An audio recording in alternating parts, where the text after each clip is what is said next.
asalaamaaleykum mbokku internet yi mbokku téléspectateur Baol TV ak ñëpp ñuy topp seen site bi di www.baoltimes.com ñu leen di nuyu leen présenté waat seen beneen émission fagaru di émission buy wax ci wér-gu-yaram doomu aadama ci àdduna Sénégal rawatina diwaan bu Diourbel ak li ko wër tey nag ñu ñëwoon fii kër xale yi amoon comme invité tonton Kotaan ak tonton Matar Ndiaye salaamaaleykum tonton Matar. maaleykum salaam soxna si donc comme ni nga ko waxee man la Matar Ndiaye nekk secrétaire général sous-section hôpital And Sidikou de Diourbel ànd gësëm.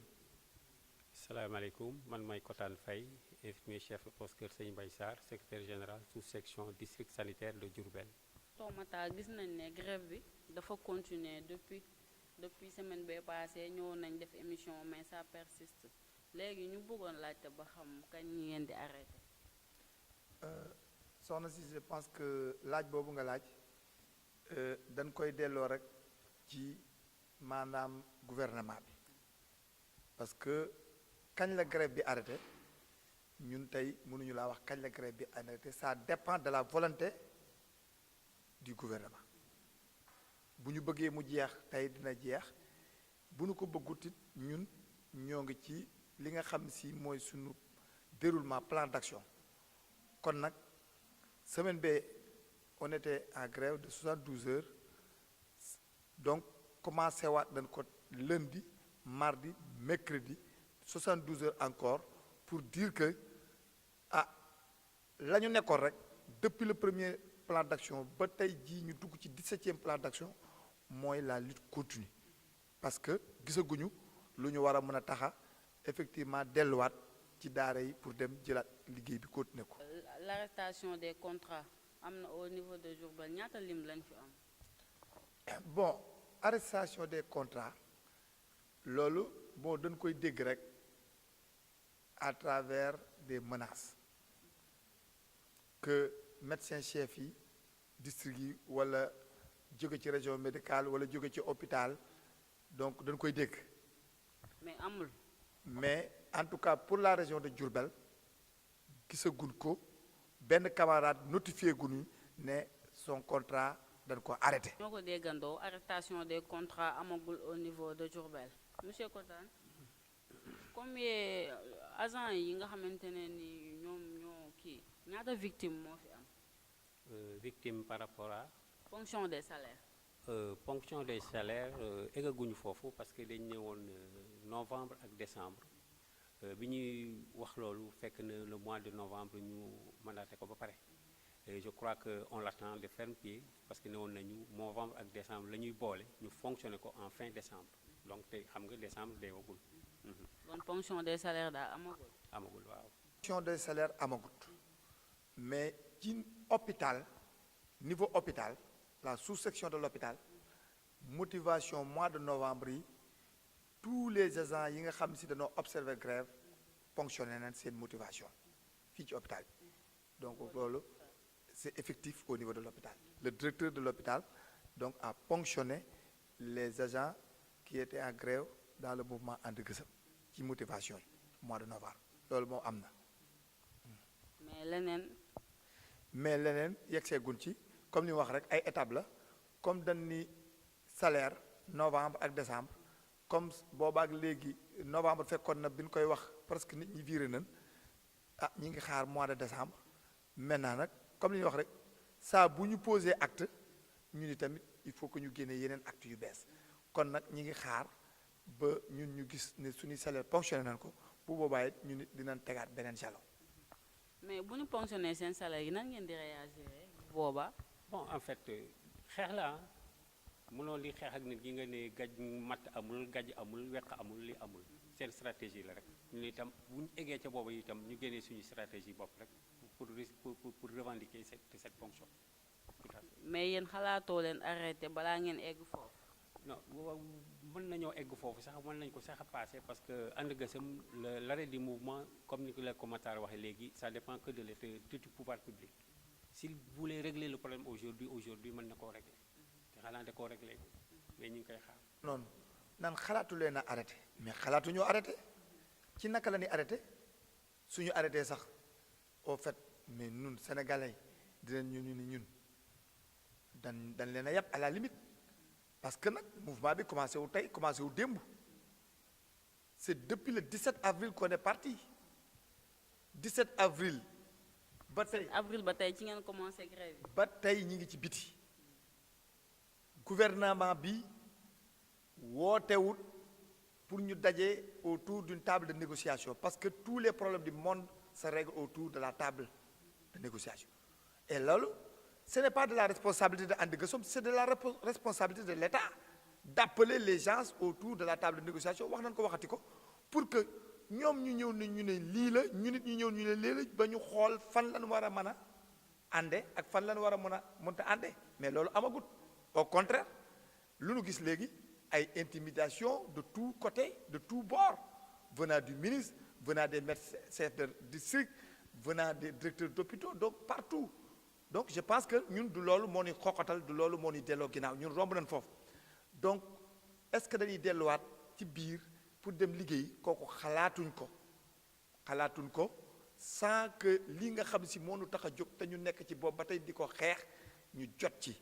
donc loolu mooy li nga xam si mooy constant parce que secrétaire général national alliance And Gueusseum daf koy wax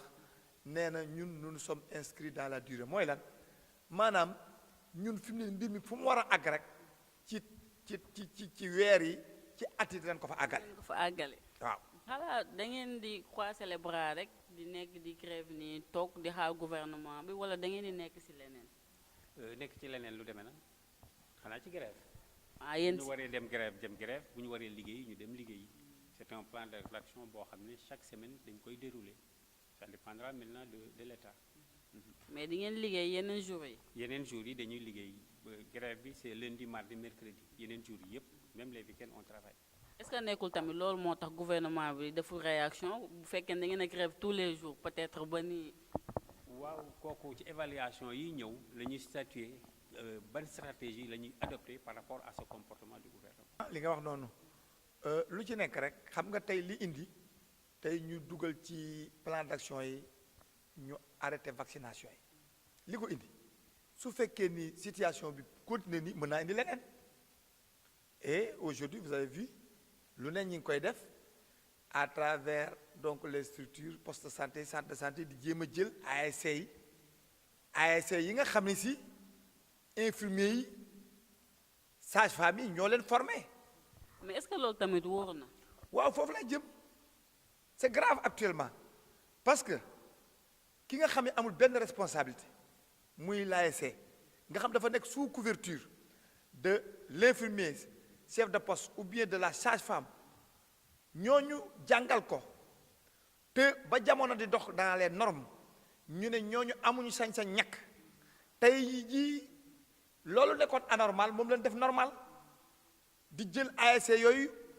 bëgg ñuy vacciner doomi population yi foofu nag ñuy attirer attention population yi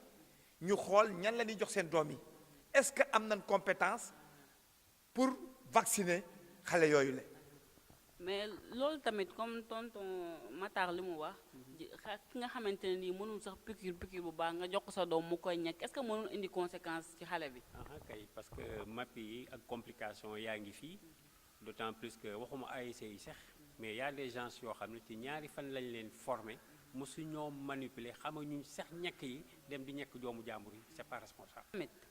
est-ce que ñooñu si yéen la ñu bokk wala feneen la ñu bokk parce que comme yéen ni ngeen toogee nii grève je pense que bu fekkente ne woon ñoom ak yéen a bokk benn kii du ñu dem di ñekk tamit di leen fi bàyyi. waaw xam nga li ngay wax noonu ñooñu mënuñoo bokk ci ñun parce que bu ñu bokkoon ci ñun dañuy nekk ci mouvement bi mais nag comme li wolof Njaay di wax daanu dajul suuf te it mouvement syndical am nga droit bokk comme am nga droit bañ a bokk am nga droit bokk ci yeneen mouvement syndical donc mais ñun en ce qui nous concerne li ñu xam mooy SUTSAS ak And Gueusseum ñun on est en mouvement ñi des nag ca biir structure ya dafa liggéey ñun ñooñu en tout cas nekkuñu suñu responsabilité ñi ngi nekk ci responsabilité médecin chef ya nu nekkal donc ñoom ñoo xam la fay xew ñun c'est pas notre problème en tout cas li ñu xam daal mooy compétence yi tey muy chef de poste yi les sages-femmes ils sont en mouvement pour la plupart daan kon nag ku yëkkati sa doom di ko yóbbu ci mouvement de masse yooyu ñuy publicité daan ñëw leen fekk ñu fii ñëw leen fekk ñu faa pour nga yóbbu sa doom ñu ñàkk ko en tout cas na nga jël say responsabilités. c'est pas sûr daal. En tout cas ñun daal digaluñ ko kenn parce que ñi yor technicité bi ñu yàgg leen a formé ci ay formation yu dul jeex pour que tey ñu am résultat yi ñu am ñu xëy ne danoo bëgg a jël benn nit en 2 jours 3 jours formé ko ne ko demal ñakki kooku yaakaar naa ni ce n'est pas respecter les populations te it wàllu wér-gu-yaram du lu ñuy foye.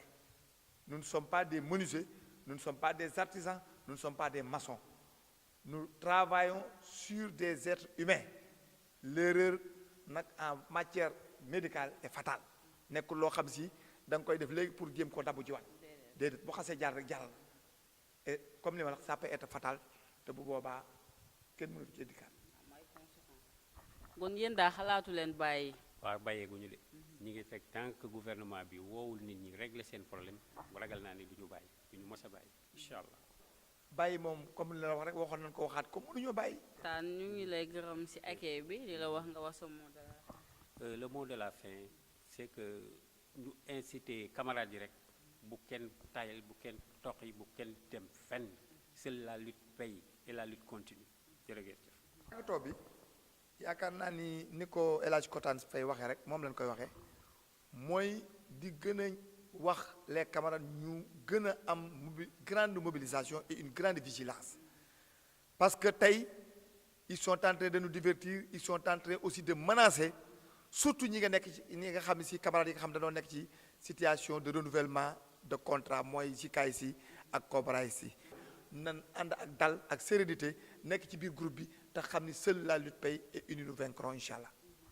mbokk internautes yi ñu ngi leen di gërëm ci taamu bi ngeen taamu seen www.baoltimes.com c'était votre émission fagaru leen présenté par Ndeye Diouf ñu ngi leen di jox rendez-vous beneen mardi ak beneen invité merci.